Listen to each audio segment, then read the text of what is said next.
Your brain is tired, not because you ran a marathon today, not because you did something particularly hard or demanding, just from existing in the way most people exist in the modern world. Scrolling, switching, worrying, deciding, scanning, half-thinking, and never quite stopping. The fatigue is real. The cause is almost never obvious. And the habits responsible are so normal that most people do not even recognize them as habits at all. They just feel like life. But there is a cost to each of them. A small, quiet, cumulative cost that the brain is absorbing every single day. And when you actually look at what these habits are doing to the brain's resources, the energy they consume, the cognitive load they create, the recovery they prevent, the picture that emerges is one of a system that is working significantly harder than it needs to, for significantly less return than it should be getting. Subscribe to Freud Mind, and let us get into what is actually draining your brain. The first one is something that happens dozens of times a day and almost never gets finished. You start thinking about something, a problem at work, a conversation you need to have, a decision you have been putting off. And before that thought reaches any kind of conclusion, something interrupts it, a notification, a sound, a memory of something else you need to do. And the original thought gets abandoned, incomplete, unresolved. This is the open tab problem. And the reason it drains the brain is connected to something called the Zeigarnik effect, a finding from psychology named after researcher Bluma Zeigarnik, who discovered in the 1920s that incomplete tasks occupy mental attention in a way that completed tasks do not. When you finish something, the brain can file it away and release the mental resources that were holding it. When something is left unfinished, those resources stay allocated. The brain keeps a background thread running, maintaining access to the incomplete item in case it becomes relevant again. Most people are walking around with dozens of these threads running simultaneously. Thoughts started and not finished. Decisions half-made, conversations mentally begun but not resolved. Each one is holding a small portion of cognitive resources in reserve, not demanding your full attention, but never fully releasing the claim either. The result is a baseline mental load that is always slightly higher than it needs to be, a system running at higher capacity than the current moment requires, simply because of all the things that were started and not completed. The fix is not to think faster or focus harder. It is to actually finish thoughts, to reach a conclusion, make a decision, write something down, or consciously decide to set it aside. So the brain can release the thread rather than holding it indefinitely in the background. The second habit is one that most people reading this have not experienced a break from in years. When was the last time you heard nothing?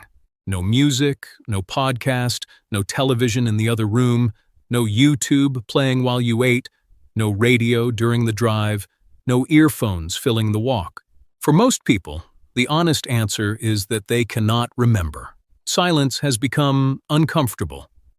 The moment there is a gap in auditory input, the instinct is to fill it, to reach for the phone, to put something on, to generate noise rather than sit with the absence of it.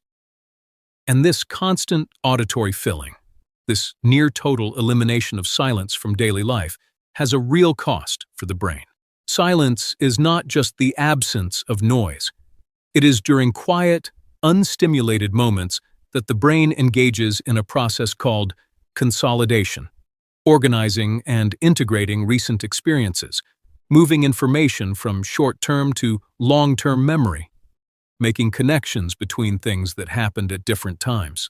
This is work that needs to happen for learning to stick, for experiences to be properly processed, for the brain to make sense of what the day contained. Research has found that even brief periods of quiet, as little as 2 minutes, can reduce blood cortisol levels and produce measurable changes in brain activity associated with rest and recovery. A 2013 study found that 2 hours of silence per day prompted cell development in the hippocampus, the brain region most closely associated with memory and learning. The brain is not doing nothing when things go quiet. It is doing something that constant noise prevents it from doing. Filling every moment with audio is not enriching the brain. It is blocking a recovery process that the brain genuinely needs. The third habit is one that accumulates invisibly throughout the day and leaves people exhausted by mid-afternoon without any obvious reason. Every single choice you make draws on the same limited pool of cognitive resources. What to have for breakfast? Which route to take? Which email to answer first? Which version of a message to send? Which tab to look at next? Which of the 17 options on the menu to order? Individually, each of these decisions is trivial. But the brain does not get a discount for trivial decisions. Every choice requires the same basic process: evaluating options, weighing considerations, selecting a course of action. And that process uses glucose and depletes the prefrontal cortex, the brain region responsible for rational thinking and self-control. This is what researchers call decision fatigue, the deterioration of decision quality that occurs after sustained periods of decision-making. And it is a well-documented phenomenon with real consequences. Studies on judges have found that favorable parole decisions drop significantly as the day progresses and as the number of cases reviewed increases, not because the judges become less fair, but because the mental resources required for careful deliberation are genuinely depleted by accumulated decision-making. The same principle applies to every person making dozens of small decisions throughout a normal day.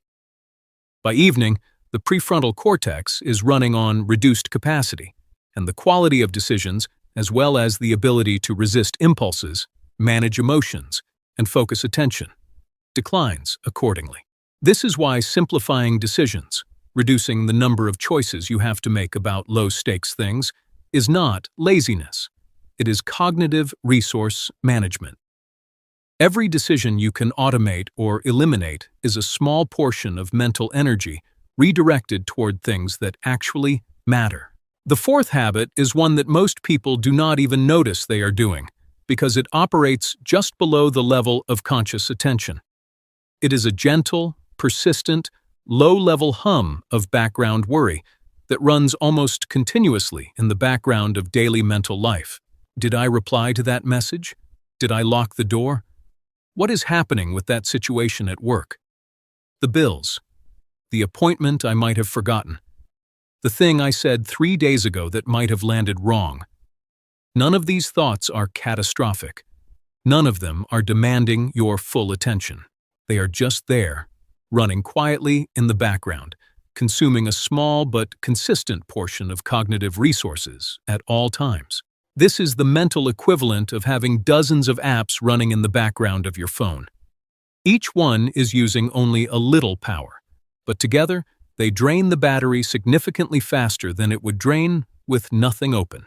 The brain operates the same way.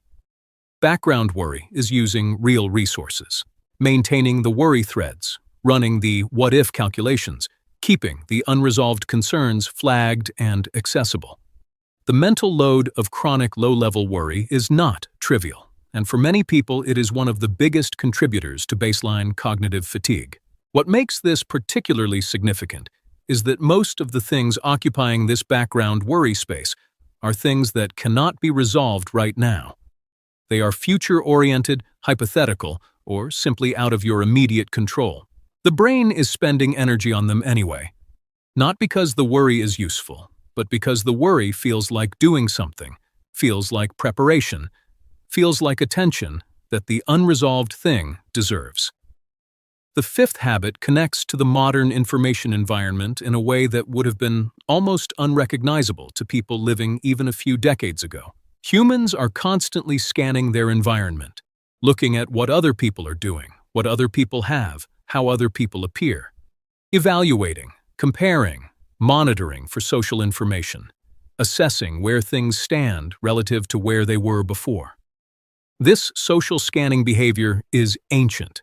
It served genuinely important purposes in the environment humans evolved in, where understanding the social landscape of your group was directly connected to survival and reproductive success. But in the modern world, the input that social scanning is applied to has expanded enormously. It is not just the few dozen people in your immediate community.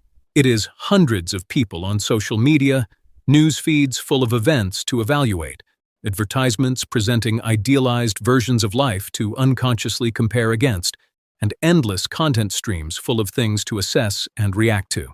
The brain is always asking whether there is something in the environment that deserves attention, whether the current situation requires a response, whether the social signals being received contain anything that matters. This baseline scanning activity uses energy, and when the environment is constantly providing new input to scan, new posts, new notifications, new things to evaluate and compare, the scanning never gets to rest. It just keeps running, consuming cognitive resources on a continuous cycle of evaluation and response. The sixth habit has a name in cognitive science and a documented cost that is larger than most people would guess. Context switching, moving attention from one task or topic to another and then back again, is something most people do dozens or hundreds of times per day. And every switch has a price. When you shift attention from one thing to another, the brain does not immediately release the first task and fully commit to the second. It carries what researchers call attention residue, a partial continuation of engagement with the previous task that lingers in working memory while you are trying to focus on the new one. The more frequently you switch, the more residue accumulates, and the more cognitive resources are split between the thing you are supposed to be doing and the things you were just doing. Research by Gloria Mark at the University of California has found that after being interrupted or switching context, it takes an average of 23 minutes to return to the original task with full focus. Most people, in normal daily life, are not getting anywhere near 23 uninterrupted minutes on any single thing. They are switching constantly, between tasks, between screens, between conversations, and never reaching the depth of engagement that would allow any of them to be done at their best. The mental cost is not just the time lost to each switch. It is the accumulated cognitive load of managing multiple partially engaged attention streams simultaneously, and the progressive depletion of the mental resources required to maintain focus. The seventh habit is the one that might be the most consequential of all, and it is one that most people actively prevent themselves from experiencing. Your brain has something called the default mode network, a set of brain regions that activate specifically during rest and inactivity. This is not the brain shutting down. It is a distinct and sophisticated mode of operation that the brain shifts into when external demands decrease, and what it does during this mode is genuinely important. During default mode activity, the brain organizes and consolidates memories, makes connections between experiences that happened at different times, generates creative insights, and engages in the kind of self-reflective processing that contributes to emotional regulation and a sense of meaning and identity. The daydreaming, the wandering thoughts, the moments where your mind just drifts, these are not wasted time. They are the brain doing work that it cannot do when it is fully occupied with external demands. The problem is that most people interrupt this process every chance they get. The moment there is a lapse in external stimulation, a quiet moment, a pause in activity, a few seconds with nothing demanding attention, the phone comes out. The podcast goes on. Something gets opened, watched, scrolled. The default mode network never gets to complete its work because it is never given the time to operate undisturbed. And the costs of this are not always visible in the moment, but accumulate over time in ways that show up as reduced creativity, worse memory consolidation, poorer emotional processing, and a persistent, low-grade sense of mental exhaustion that rest without genuine idleness cannot fully resolve. The eighth habit has been building for decades and has now reached a level that has no historical precedent in human experience. The sheer volume of information the average person processes in a single day would have been incomprehensible to anyone living even 100 years ago. news from around the world, hundreds of emails, social media feeds, podcasts, advertisements, notifications, conversations, video content, comment sections, group chats, all arriving continuously and all requiring some level of cognitive processing. Your ancestors might have encountered a significant piece of new information, a piece of news, an important conversation, something requiring their attention and evaluation, a handful of times in a week. You encounter comparable volumes of information before breakfast. The brain was not designed for this input rate. The filtering and evaluation processes that the brain uses to manage incoming information were calibrated for a world of scarcity, not abundance.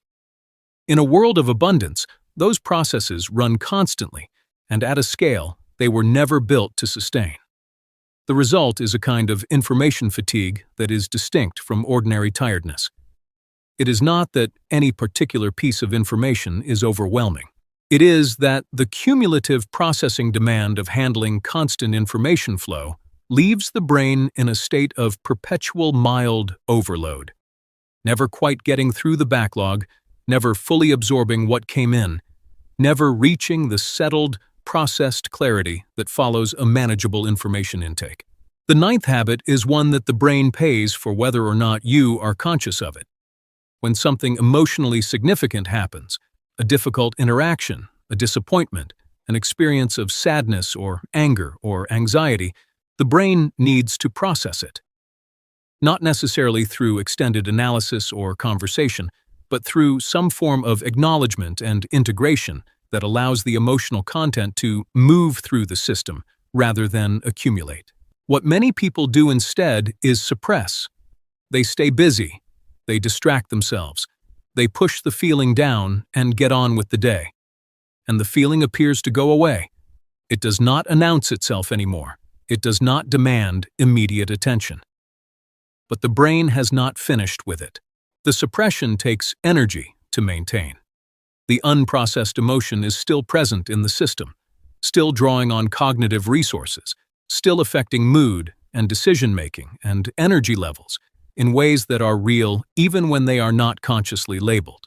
Research on emotional suppression consistently finds that it increases physiological stress responses, reduces working memory capacity, and requires sustained cognitive effort to maintain. Effort that comes directly out of the same pool of resources that everything else draws from. Processing emotions, even briefly acknowledging them, naming them, giving them some space, is less costly than suppressing them. The brain spends less energy on a processed emotion than on a suppressed one. The 10th, 11th, and 12th habits form a cluster that is worth addressing together because they share a common theme.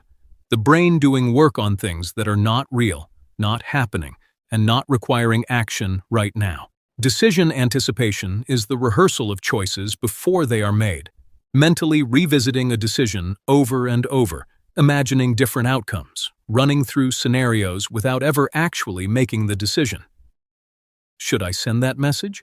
Should I bring it up? Should I change that thing? The mental revisiting of these questions can consume enormous cognitive resources over hours or days, often without ever moving any closer to resolution. The brain is working on the decision, using real energy, real attention, real cognitive capacity, while producing no output because the deliberation never reaches a conclusion. Imaginary conversations are closely related. Most people spend significant mental time rehearsing arguments that never happen, replaying conversations that already did, imagining future interactions and how they might go. From the brain's perspective, much of this is indistinguishable from real social processing. The same neural systems that handle real conversations handle imagined ones. The brain is doing the work of social cognition on content that does not exist and will probably never exist, in the form being rehearsed, consuming resources that could be used elsewhere. And finally, never doing just one thing, eating while watching something, walking while texting, listening to audio while reading, working while half-monitoring a conversation. The brain is not good at truly doing two things simultaneously. What it actually does is switch rapidly between them, with all the costs of context switching that were described earlier, applied to essentially every activity in the day. The meal is eaten, but not tasted. The walk is taken, but not experienced. The work is done, but not at the level it could be. And the brain is slightly more depleted at the end of each partially attended activity than it would be if any one of them had received genuine, singular focus. 12 habits, none of them dramatic, none of them obviously harmful in isolation. But running together, simultaneously, across a normal day, they create a cognitive environment in which the brain is almost never getting what it needs and almost always working harder than the situation requires. The open tabs staying open, the silence never arriving, the decisions piling up, the background worry humming, the scanning continuing, the switching never stopping, the default mode network never running, the information never slowing, the emotions never processed, the rehearsals never ending. The brain handles it because the brain is remarkable at adaptation. But adaptation is not the same as thriving. The system that is managing the overload is not the same as a system that has been given what it needs to function at its best. And the first step, before any of this changes, is simply noticing it, which you now do. Like and subscribe to Freud Mind for more.